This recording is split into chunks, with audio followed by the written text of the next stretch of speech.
So hello दोस्तों, राधे राधे। श्री हरदास कुंज बिहारी।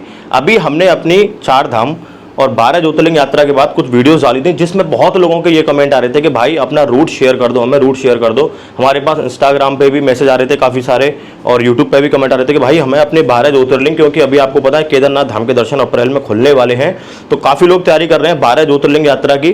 तो बहुत लोगों को रूट चाहिए, तो भाई आपको किसी भी ट्रैवल प्लानर की ज़रूरत नहीं है, किसी भी ये जो ट्रैवल का काम करते हैं उनके पास जाने की जरूरत नहीं है। मैं इस वीडियो में आपको प्रॉपर एक रूट बताने वाला हूं। रूट आपको वो बताऊंगा, मैं अपनी गूगल की टाइमलाइन आपके साथ शेयर करने वाला हूं इस वीडियो में।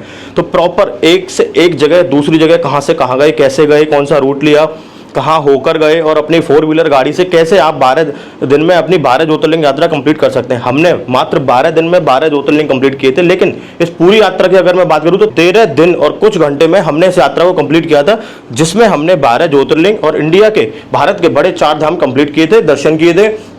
जिसमें हमने बीच में एक तिरुपति बालाजी, जो आंध्र प्रदेश में जगह पड़ती है तिरुमाला, उसके भी दर्शन किए, और केरला की राजधानी तिरुवनंतपुरम में पद्मनाभ स्वामी टेम्पल के भी दर्शन किए थे इसी यात्रा के दौरान। तो ये 2 जगह भी आप इंक्लूड कर सकते हैं अगर आपके पास 12-13 दिन है तो इस वीडियो को स्किप ना करें, बहुत इंपॉर्टेंट वीडियो होने वाली है। जो लोग इंटरेस्ट रखते हैं भाई भोलेनाथ पे दर्शन करने जा रहे हैं, अपनी 12 ज्योतिर्लिंग यात्रा का प्लान कर रहे हैं, तो ये वीडियो उनके लिए बहुत खास होने वाली है। अगर आपको 12 ज्योतिर्लिंग नहीं करने, कम ज्योतिर्लिंग करने, 5, 6, 7, 8, तो कुछ भी आपको प्लान करना है, तो इस रूट के माध्यम से जो मैं रूट आपके साथ शेयर करूंगा, 0-0 रूट शेयर करूंगा, स्क्रीन शेयर करके गूगल टाइमलाइन से आपके साथ शेयर करूंगा, तो आपको इजीली समझ में आ जाएगा कि डे 1 हम कहां से कहां पहुंचे, कहां हमने स्टे किया, दूसरे दिन हमने कितना ड्राइव किया, कहां से कहां पहुंचे। कुछ तो हमने रात में ओनली 2 घंटे की नींद ली, पूरी रात ड्राइव भी किया भाई मैंने गाड़ी को। तो मुझे पता है 12 दिन में 12 ज्योतिर्लिंग दर्शन आप कैसे कर सकते हैं, तो इस रूट से आप कर सकते हैं। तो दोस्तों चलिए शुरू करते हैं, अपने गूगल की टाइमलाइन आपके साथ शेयर करते हैं, साझा करते हैं। वीडियो को स्किप ना करें, एक लाइक जरूर करें एंड में, और वीडियो को एक शेयर भी करें, अपने स्टेटस पे लगा दें, क्योंकि बहुत लोग ऐसे हैं आपके कॉन्टैक्ट लिस्ट में जो 12 ज्योतिर्लिंग यात्रा करना चाहते हैं, वो भी अपनी गाड़ी से। आपके पास सीएनजी गाड़ी है, डीजल है, पेट्रोल है, कुछ भी है, आप 12 दिन में 12 ज्योतिर्लिंग यात्रा अपनी कंप्लीट कर पाएंगे। चलिए दोस्तों शुरू करते हैं। राधे राधे। तो चलिए दोस्तों शुरू करते हैं। हम अपने मोबाइल पे अपनी गूगल की टाइमलाइन आपके साथ शेयर करने वाले हैं। तो हम यहाँ पे स्क्रीन रिकॉर्डिंग लगा देते हैं और वो स्क्रीन रिकॉर्डिंग आपके साथ शेयर करेंगे हम स्क्रीन पे, तो आपको इजीली समझ में आ जाएगा कौन सा रूट हमने प्रेफर किया था। देखिए मैं आपको बता दूं, हम मथुरा के रहने वाले हैं, तो मथुरा से हमने अपनी यात्रा स्टार्ट की थी।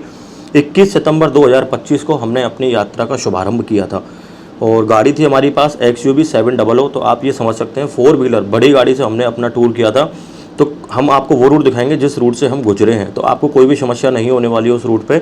4 लोग गाड़ी में थे, हम गाड़ी पूरा मैंने ड्राइव किया था, क्योंकि 2 लोग तो ऐसे थे जिन पर गाड़ी ड्राइव नहीं करना आता था, और बाकी जो एक सिंगल पर्सन था उसकी गाड़ी पे भाई मैं भरोसा नहीं करता, सीधी सी बात है। मैं अपनी ड्राइविंग पे ही भरोसा करता हूँ। तो गाड़ी, और मेरा सपना ये था कि मैं खुद से ड्राइव करके अपने 12 ज्योतिर्लिंग दर्शन करूँ, और वो मेरे सहपाठी थे, उनको भी दर्शन हुए, तो उनको भी बड़ा अच्छा लगा। 21 सितंबर संडे को हमने अपनी यात्रा का शुभारंभ किया था, डे 1। तो मथुरा से दोस्तों जब हम निकले काशी विश्वनाथ के लिए, तो रूट जो हमने लिया है आप देख रहे होंगे स्क्रीन पे, आगरा होते हुए, आगरा से हम पहुँचे हैं, ये कौन सा है, फतेहपुर, फतेहपुर से विनायक सिटी सेंटर, मिर्ज़ापुर के साइड से होते हुए, और ये भभुआ, और भभुआ आगे निकल गए हम, क्योंकि इसमें क्या है ना, 21 सितंबर को हमने दर्शन किए थे काशी विश्वनाथ के, वाराणसी काशी विश्वनाथ। इसके दर्शन करने के बाद फिर हम रात को और आगे चल दिए थे, तो इसमें वो रूट भी आ रहा है 21 सितंबर का ही। तो यहाँ पे हमने दर्शन किए काशी विश्वनाथ, ठीक है, ज्योतिर्लिंग के रूट सारा ये आ ही रहा है आपके सामने, कौन सा रूट हमने लिया है, तो जूम करके भी एक बार दिखाता हूँ। शिकोहाबाद से इटावा, ठीक है, इटावा से कानपुर होते हुए हम पहुंच गए काशी विश्वनाथ। तो ये रूट तो बहुत इजी है, आप देख के समझ रहे होंगे स्क्रीन पे। नेक्स्ट डे का हम चलते हैं, क्योंकि इसमें वो रूट भी आता है, जैसे हमने 21 तारीख को, इसमें जो टाइमलाइन जो आएगा ये देखिए, इसमें जो ड्राइविंग आ रही है हमारी 816 किलोमीटर की आ रही है, ये आ रही है रात के 12 बजे तक की 21 तारीख को, लेकिन हमने जब 12 बजे के बाद ड्राइव करेंगे तो वो 22 तारीख में इंक्लूड होगा। तो वो भी चलते हैं 22 सितंबर। इसमें आप देख रहे हैं हमारी गाड़ी जो ड्राइव की है वो की 744 किलोमीटर 14 घंटे 35 मिनट में, क्योंकि कुछ रात में ड्राइव किया था, फिर हमने स्टे किया था, स्टे के बाद फिर सुबह चले हैं। तो इस तरीके से स्टे भी इसमें नीचे लिखा आ रहा है, दी डायमंड होटल, 12:53 पर रात में हमने दी डायमंड होटल में स्टे लिया था, सुबह 7:28 पर वहाँ से चेकआउट किया है। तो इस तरीके से अभी इस टाइम लाइन को भी जूम करके आपको एक बार दिखा देता हूँ यहाँ पे, ठीक है। यहाँ से हम चेकआउट करके निकल पड़े दी डायमंड होटल, ये रहा। यहाँ से फिर गया के साइड से होते हुए झुमरी तलैया के साइड से होते हुए श्री बाबा बैद्यनाथ ज्योतिर्लिंग जो झारखंड में स्थित है, ये रहे। यहाँ हमने दर्शन किए बाबा बैद्यनाथ ज्योतिर्लिंग, ये हमारे दूसरे ज्योतिर्लिंग के दर्शन थे। यहाँ दोपहर को दर्शन करके 1 बजे करीब फिर हम यहाँ से निकल पड़े थे। हम निकल गए थे सीधे जगन्नाथपुरी उड़ीसा के लिए। तो यहाँ हमने काफ़ी ड्राइव किया गाड़ी को, शंकरपुर, बुरहाई, बुरहाई से ये कंदोली पार, गिरिध, यहाँ से होते हुए टूंडी, टूंडी से ये धनबाद के साइड से निकलते हुए कतरास और पुरलिया होते हुए हम पहुँच जाते हैं जमशेदपुर, जमशेदपुर होते हुए हम पहुँच जाते हैं बहारगांव, ये क्या है बहरागोरा, बहरागोरा से निकलते हुए बारीपाड़ा, बारीपाड़ा से हम आ गए उड़ीसा में। ठीक है, यहाँ हमने रात को स्टे लिया था और 2 घंटे या 1 घंटे सोए थे। फिर सुबह 4:30-5 बजे हम निकल के दर्शन के लिए जगन्नाथपुरी। यहाँ हमारे पहला धाम था जो हमने दर्शन किए थे। तो ये रूट भी आपको समझ में आ होगा 22 तारीख वाला। अभी चलते हैं नेक्स्ट डे 23 तारीख को आपको कौन सा रूट लेना है, मतलब नेक्स्ट डे कौन सा रूट लेना है। ये देखिए कितना अच्छा खासा लंबा रूट है, पूरा समुद्र के किनारे है। 23 तारीख को हम उड़ीसा से निकल पड़े विजयवाड़ा। ठीक है, आंध्र प्रदेश के लिए जा रहे हैं इसका मतलब हम। ठीक है, यहाँ से हमने दर्शन किए, दर्शन करने के बाद हम भुवनेश्वर होते हुए, ठीक है, ये वाला रूट एक बार जूम करके दिखा देता हूँ आपको तो सारी चीज़ें क्लियर हो जाएंगी कौन सा रूट आपको लेना है। स्क्रीन को आप पॉज करके ठीक से देख के समझ सकते हैं, बाकी मैं इसमें स्लो स्लो चल रहा हूँ। और ये वाला रूट ये ब्रह्मपुर होते हुए पलासा, तेक्काली, उसके बाद विशाखापट्टनम के साइड से निकल गए हम तूनी, तूनी से ये साइड से निकल गए और यहाँ पे आ गए हम विजयवाड़ा। ठीक है, यहाँ पे शायद हमने स्टे लिया है कहीं। अब ये जो आ रहा है वही आ रहा है, इसमें खोल के पता चल जाएगा कहाँ स्टे लिया हमने। मतलब ये देखिए 130 किलोमीटर। फिर रात को अभी ड्राइविंग चली रही है 9:48 पे भी। अब 24 तारीख को पता चलेगा क्योंकि रात हो गई थी तो यहाँ तक की ड्राइविंग का उसने शो कर दिया। तो 23 तारीख के बाद दोस्तों अब चलते हैं अपना 24 तारीख पे। 24 सितंबर को हम वहाँ से निकले हैं और हमने सबसे पहले दर्शन किए मल्लिकार्जुन ज्योतिर्लिंग के। मल्लिकार्जुन ज्योतिर्लिंग के दर्शन करने के बाद आंध्र प्रदेश में हम आ गए तिरुपति बालाजी तिरुमाला। सबसे पहले आपको रास्ता दिखा देता हूँ। और साउथ के नेम भाई थोड़े से ऐसे ही हैं तो आप इनको ध्यान रखना। एल्लुरु से हम गए विनुकोंडा, यही रूट आपको लेने हैं। उसके बाद आप ये तिरुमाला यहाँ पहुँच जाएंगे। मल्लिकार्जुन ज्योतिर्लिंग बहुत सुंदर लोकेशन है और मतलब देखने लायक दृश्य है। वहाँ पहाड़ी के ऊपर है थोड़ा सा, तो आपकी ड्राइविंग स्किल्स भी अच्छी होनी चाहिए। मंदिर बहुत सुंदर है। यहाँ भी हमने VIP दर्शन की टिकट ली थी, हमें लगा भीड़ होगी लेकिन मंदिर में कोई खास भीड़ नहीं थी। तो ये चीज़ का आपको ध्यान रखना, अगर आपको लगती है कि वहाँ रश है, भीड़ है और आपको कोई रिकॉर्ड बनाना है या कुछ भी करना है, जल्दी दर्शन करने हैं तो आप वो सुविधा ले सकते हैं, अदरवाइज़ कोई ज़रूरत नहीं है। उसके बाद फिर हम निकल जाते हैं वहाँ से दर्शन करने के बाद तिरुमाला, तिरुपति बालाजी टेम्पल, वहीं हमने स्टे लिया था। ठीक है, तो स्टे नहीं लिया था, गाड़ी में ही सोते रहे, होटल लिया ही नहीं था। रूट देख लीजिए, पमूरू के बाद ये सोमाशिला, समझ लो रामपुर, वेंकटागिरी से आप इसे जूम करेंगे तो तिरुमाला बस स्टैंड। यहाँ से हमने यहाँ गाड़ी में रात काटी अपनी पूरी 24 तारीख। उसके बाद दर्शन करके 25 को हम निकल पड़े अपने रामेश्वर ज्योतिर्लिंग के लिए। रामेश्वर ज्योतिर्लिंग एक धाम भी है, भारत के बड़े 4 धाम में से, और एक ज्योतिर्लिंग भी है। रामेश्वर ज्योतिर्लिंग के दर्शन किए। रूट आपको एक बार दिखा देता हूँ।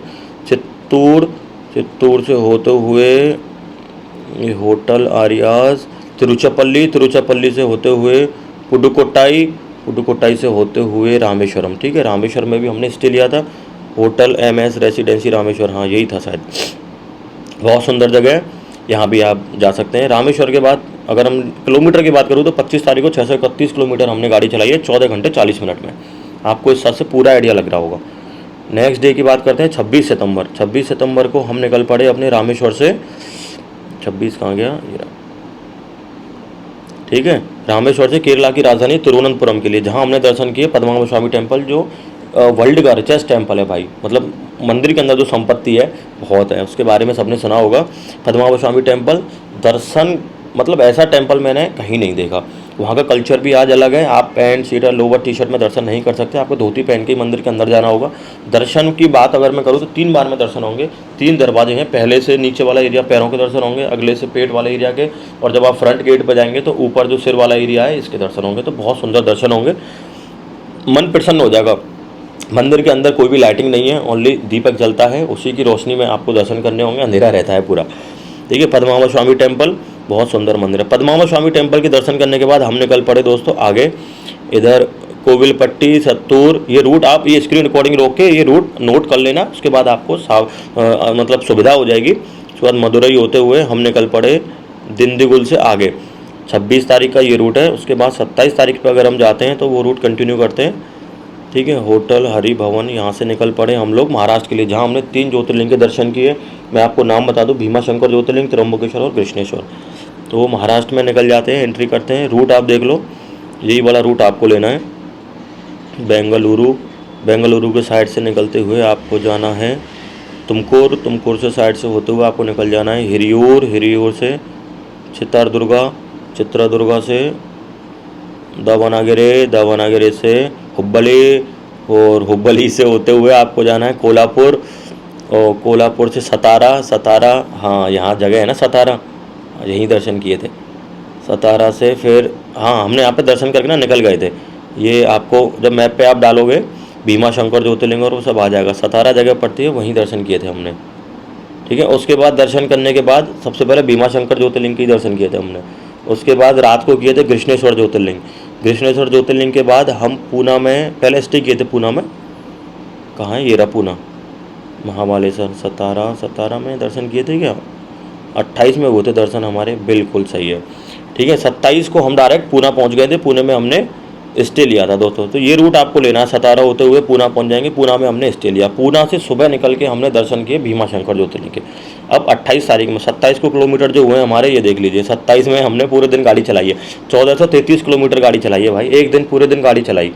28 तारीख में 649 किलोमीटर, 17 घंटे और 52 मिनट, क्योंकि पहाड़ी थी इसलिए टाइम लगा था। ये देखिए रूट अभी वही दिखा रहा है। पुणे के आगे का रूट कंटिन्यू करते हैं हम, क्योंकि वो 12 बजे वाला सीन रहता है ना, इसलिए। पुणे के बाद हम पहुँचे चकन से राजगुरुनगर से ये कौन सा है, भीमाशंकर ज्योतिर्लिंग। पहले भीमाशंकर ज्योतिर्लिंग आए हम। भीमाशंकर ज्योतिर्लिंग के दर्शन करने के बाद रात को हम जा पहुँचे कृष्णेश्वर ज्योतिर्लिंग पर, अभी दिखाई नहीं दे रहा है, ये रहा श्री कृष्णेश्वर ज्योतिर्लिंग। भीमाशंकर के बाद ये रूट देख लीजिए आप। भीमाशंकर के बाद हम पहुँचे कृष्णेश्वर ज्योतिर्लिंग, और कृष्णेश्वर ज्योतिर्लिंग के बाद हम पहुँचे नासिक, ठीक है, और जहाँ हमने दर्शन किए त्र्यंबकेश्वर ज्योतिर्लिंग। तो अभी वो दिखाएंगे त्र्यंबकेश्वर, लेकिन उससे पहले हमने स्टे ले लिया था यहाँ पे। तो रूट एक बार दिखा देता हूँ। पुणे के बाद आप जाएंगे भीमाशंकर ज्योतिर्लिंग। उसके बाद आपको डालना है कृष्णेश्वर ज्योतिर्लिंग, संगमनेर होते हुए आपको जाना है, ठीक है। वाबी से ये वापस आने का रास्ता है, 2 रास्ते इसलिए दिखा रहा है। लसोर से ये रहा श्री कृष्णेश्वर ज्योतिर्लिंग। यहाँ आपको दर्शन करके फिर वापस इसी रूट पर चलना है, और आपको चलना है ऊपर की तरफ। आपको डालना है उसमें त्र्यंबकेश्वर ज्योतिर्लिंग। तो हमें रात हो गई थी, तो हमने होटल अयोध्या यहाँ पे स्टे किया था, ठीक है, नासिक में ही।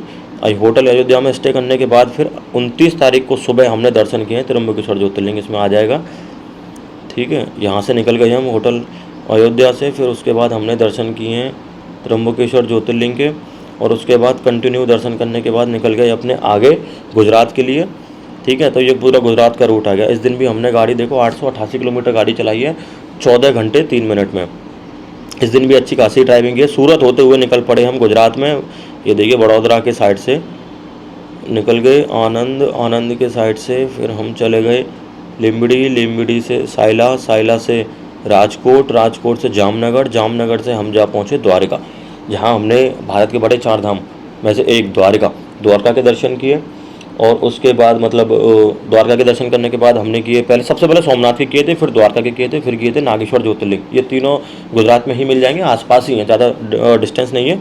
तो सोमनाथ ज्योतिर्लिंग दर्शन करने के बाद हम पहुँचे द्वारका से 29 तारीख का हो गया। उसके बाद 30 द्वारका से दर्शन करने के बाद हम पहुँचे नागेश्वर ज्योतिर्लिंग। ये रहा नागेश्वर ज्योतिर्लिंग से दर्शन करने के बाद फिर हम निकल पड़े अपना MP, जहाँ हमने सबसे पहले पहुँचे ओमकारेश्वर ज्योतिर्लिंग। और रूट जो लेना है आपको वो लेना है ये वाला, भाटिया वाद्रत्रा, और ये क्या है खम्बलिया से ये वाला रूट आपको लेना है। जामनगर होते हुए आपको जाना है, और फल्ला यहाँ हमने स्टे किया होगा क्योंकि एक रात में नहीं पहुँच सकते। उसके बाद फिर अब नेक्स्ट डे का रूट हम आपको दिखाते हैं। 30 के बाद 1 अक्टूबर को फिर ये रूट हमारा आ गया, ये वाला रूट देख लीजिए।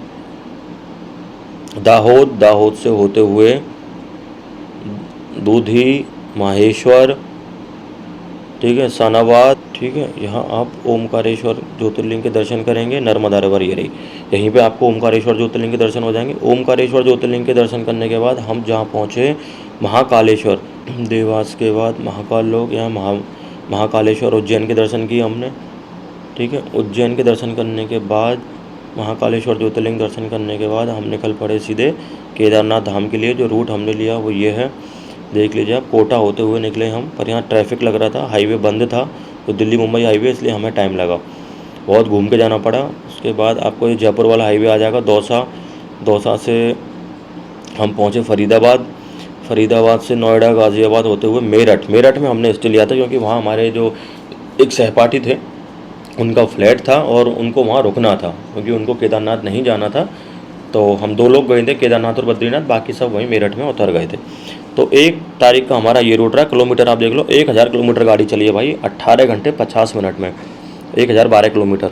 अब चलते हैं 2 अक्टूबर को। 2 अक्टूबर को दोस्तों हम निकल पड़े वहाँ से, रुड़की से हरिद्वार होते हुए हम निकल पड़े अपना तुंगनाथ होते हुए चौपटा, चौपटा से होते हुए ओखीमठ। ठीक है, तो मेरे ख्याल में ये रहा ओखीमठ, ओम शिवाय होटल, रुद्रप्रयाग। रुद्रप्रयाग में हमने स्टे लिया था 2 अक्टूबर को रात को। फिर सुबह उठ के 3 अक्टूबर को हम निकल पड़े अपना श्री केदारनाथ ज्योतिर्लिंग को। मतलब 2 अक्टूबर, हाँ 3 अक्टूबर को निकल पड़े थे, तो 3 तक हमारे 12 दिन हो गए थे पूरे। 3 अक्टूबर को हम पहुंच गए थे रात को केदारनाथ ज्योतिर्लिंग। इस दिन का भी देखो किलोमीटर, वो तो किलोमीटर दिखा रहे हैं ओनली, क्योंकि ट्रैक है ना पूरा, इसलिए। वहाँ से तो आपको पता ही है, रुद्रप्रयाग में यहाँ आपको रुकना है, रुद्रप्रयाग में। यहाँ से फिर थोड़ी सी आगे जाके सोनप्रयाग में अपनी गाड़ी खड़ी करनी है, सोनप्रयाग में पार्किंग पे। वहाँ से फिर आपको ट्रैक लेना है और आप पहुँच जाएंगे केदारनाथ ज्योतिर्लिंग। केदारनाथ ज्योतिर्लिंग के बाद 4 अक्टूबर को फिर हम वापस आए उसी रास्ते, और ये चौपटा रुद्रप्रयाग तक आए। रुद्रप्रयाग होते हुए फिर हम गौचर, गौचर होते हुए कर्णप्रयाग, कर्णप्रयाग होते हुए यहाँ पे हमने स्टे लिया था नॉर्थ एंड साउथ इंडियन, मतलब बद्रीनाथ पहुँचने से पहले ही, क्योंकि रास्ता बहुत ख़राब था, रात हो चुकी थी। तो नंदप्रयाग, नंदप्रयाग से अभी बद्रीनाथ आगे है, ये रहा जोशीमठ से आगे बद्रीनाथ, लेकिन हमने स्टे ले लिया था यहीं पर, ये रहा बद्रीनाथ ऊपर। तो यहाँ स्टे लिया हमने। फिर 5 से तो 4 को हमारा एक स्टे यहाँ बढ़ गया था। फिर 5 तारीख को हम पहुँचे हैं दोस्तों बद्रीनाथ। दिखा देता हूँ आपको, सुबह जल्दी उठ के हम पहुँच गए अपने जोशीमठ, जोशीमठ से आगे हमारा बद्रीनाथ। बद्रीनाथ धाम के दर्शन करने के बाद हम वहाँ से वापस चल दिए, और ये देख लो वापस हरिद्वार उसी दिन, मतलब बद्रीनाथ के दर्शन किए हमने। उसके बाद हरिद्वार, रुड़की, मुजफ्फरनगर और अंसल कोटयार, दोबारा मेरठ में उसी फ्लैट में आके हमने अपने 12 ज्योतिर्लिंग यात्रा कंप्लीट की, जहाँ पे हमने अपने सहपाठियों को उतारा था। उसके मतलब 5 तारीख को हमारी यात्रा पूरी कंप्लीट हो गई थी। 5 के बाद फिर 6 तारीख को हम अपना मथुरा निकल आए। इस तरीके से इसमें रूट रहा है दोस्तों। अब कोई दिक्कत आपको होगी नहीं। काफ़ी लोग कमेंट कर रहे थे कि भाई रूट शेयर करें, रूट शेयर करें। तो इस तरीके से आपकी 12 ज्योतिर्लिंग और 4 धाम यात्रा कंप्लीट हो जाएगी। मैंने 12 ज्योतिर्लिंग 12 दिन में कंप्लीट किए थे। अगर मैं 4 धाम की भी बात करूँ तो 13 दिन और कुछ घंटे में मैंने 12 ज्योतिर्लिंग, 4 धाम, और जिसमें 2 टेम्पल भी एक्स्ट्रा दर्शन किए थे। वो थे पद्मावत स्वामी टेम्पल तिरुवनंतपुरम में, और एक तिरुपति बालाजी टेम्पल तिरुमाला में। इस तरीके से आप अपनी यात्रा सुगम बना सकते हैं। कोई भी सहायता, इसमें कोई रूट ऐसा है जो आपको टाइमलाइन समझ में नहीं आया, तो हम अपने इंस्टाग्राम पे आपको जब आप मैसेज करेंगे तो उसका फ़ोटो खींच के भेज देंगे, इसमें आपको इजीली समझ में आ जाएगा। लेकिन इसमें भी आप स्क्रीन पॉज करके चला के देख सकते हैं। वीडियो थोड़ी लेंथी हो सकती है, लेकिन आपको पूरी सहायता मिल जाएगी। आपको 12 ज्योतिर्लिंग दर्शन बहुत आसानी से अपनी गाड़ी से आप कर सकते हैं। अप्रैल में बाबा केदारनाथ के दर्शन खुलने वाले हैं, तो फटाफट से अपने बैग पैक कर लो और 12 ज्योतिर्लिंग दर्शन के लिए निकल जाइए। हर हर महादेव। धन्यवाद। राधे राधे। श्री हरदास कुंज बिहारी।